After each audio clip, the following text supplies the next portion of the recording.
Hey everyone, welcome back to the channel. So I've had the Pixel 10 Pro XL for a week now, and the first question is always, how is it really? And I'll be honest, the first day it was a little rough. But since then, it's settled into being exactly what I hoped for. So today we're doing a casual 1 week check-in. I'll talk about the setup, what stood out so far, and how this phone has been blending into my daily life. A weekend with the Pixel 10 Pro XL, my biggest takeaway is this. It's been incredibly smooth, but I'll be real, it wasn't at first. When I first set it up, I restored it from a backup, and then things kind of felt off. It was laggy, and at one point, it completely froze on the lock screen. I had to do a hard reboot just to get it working again. It was a little frustrating and honestly not the smooth experience I was expecting from a new phone, let alone a Pixel.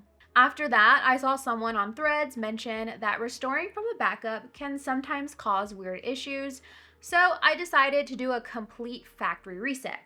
Now, it was annoying to start from scratch, but it was also a great excuse to clean up my apps and only download the ones that I actually use. And since then, it's been fantastic. No weird behavior, no crashes, just a smooth, consistent experience. Now, this phone hasn't necessarily wowed me yet, but not in a bad way. It's just dependable.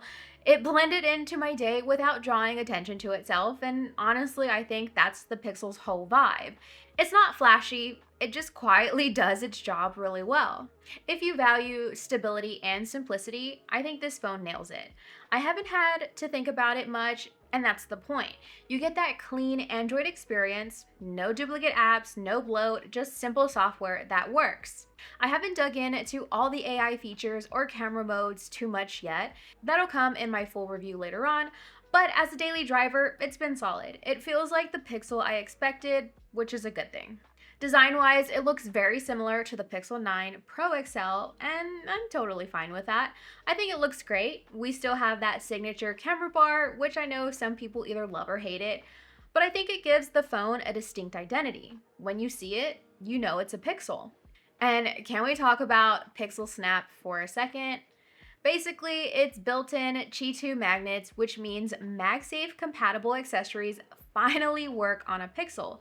That's a huge win. I've been using my same magnetic wallet and accessories that I use with my iPhone, and they click right into place. It's super convenient, and I'm really glad that Google added it this year. Also, as always, the haptics are excellent.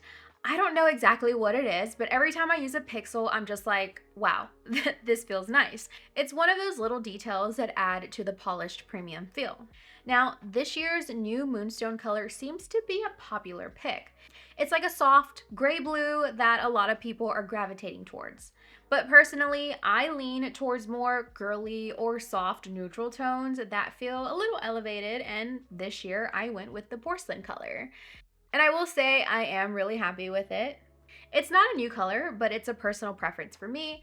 I just didn't think the Moonstone would be my vibe long term. So the display on this phone looks fantastic. It's 6.8 inches, super sharp, and gets plenty bright, especially outdoors. The colors are vibrant without being oversaturated, and I think it's just a joy to use. Overall, I think the Pixel is a good looking phone with redefined hardware that doesn't do too much.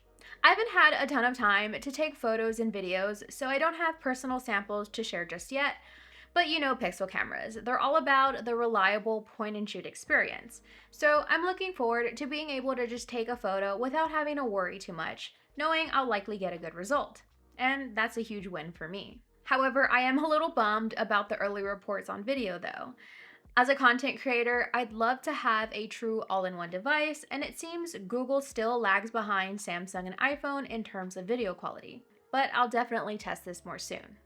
And if you're thinking about switching to the Pixel 10 Pro XL, here are a few things that stood out to me that might help you decide.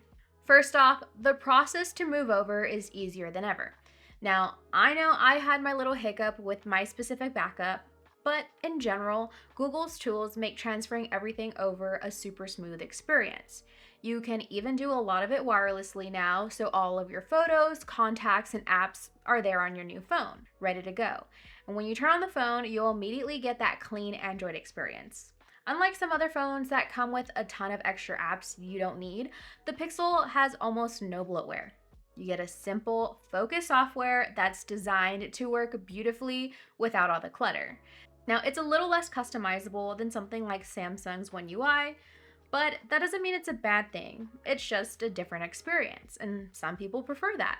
The software itself is incredibly fluid, and it has the same fast, responsive feel you would get on an iPhone. But with a Pixel, you're not just getting a smooth experience, you're getting so much more. This phone is built for AI. You get features like circle to search, allowing you to circle anything on your screen and look it up without switching apps. And Gemini is built right in, so you have powerful AI assistant that can help with everything from writing emails to planning trips. You get all of that right out of the box, and it's backed by the new Tensor G5 chip, which allows on-device AI features like Camera Coach and Magic Q that you just don't get anywhere else. And of course, you still get to use all of your MagSafe accessories now. Ultimately, when you switch to a Pixel, you're trading some of the familiarity you might be used to for a phone that feels incredibly smooth and intuitive. Now, it's not just a device you use, it's a device that helps you. Battery life has been fine, I guess. Personally, I haven't noticed a significant improvement over the Pixel 9 Pro XL, which I hoped for, but the first day or two were pretty rough.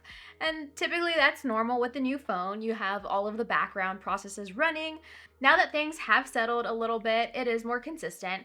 I'm getting around 5 or 6 hours of screen on time, which is about in line with what I was seeing before.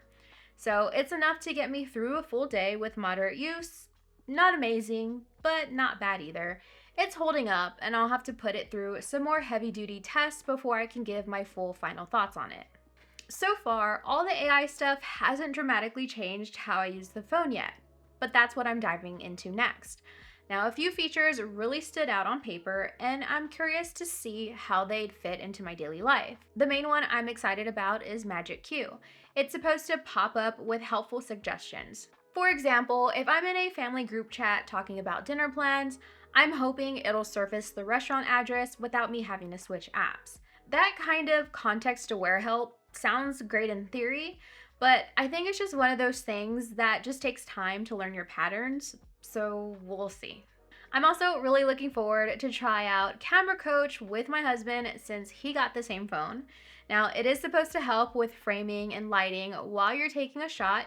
I think it'll be fun to see how it works when we're taking photos of each other when we're out and about. Now, other features like the 100 times ProRes zoom and voice translate are here too. I don't see myself using voice translate every day, but I can already imagine how useful it would be for something like booking a reservation while traveling abroad.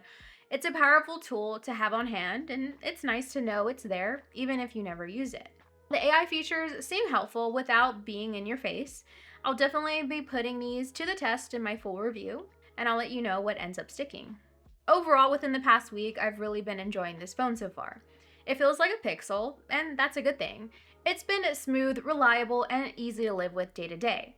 Now, outside of that initial setup hiccup, which I fixed with a quick reset, I haven't had any other issues. The battery's been decent, and the phone just kind of gets out of the way and just lets me do what I need to. And honestly, that's what I truly want in a daily device anyway. So overall, I'm happy with how it's fitting into my routine, and I think anyone switching to it will be too. Let me know in the comments what you'd like for me to dive into next, or if you've been using this phone, tell me what your favorite features are so far. And as always, thanks for watching, and I'll see you in the next one. Bye!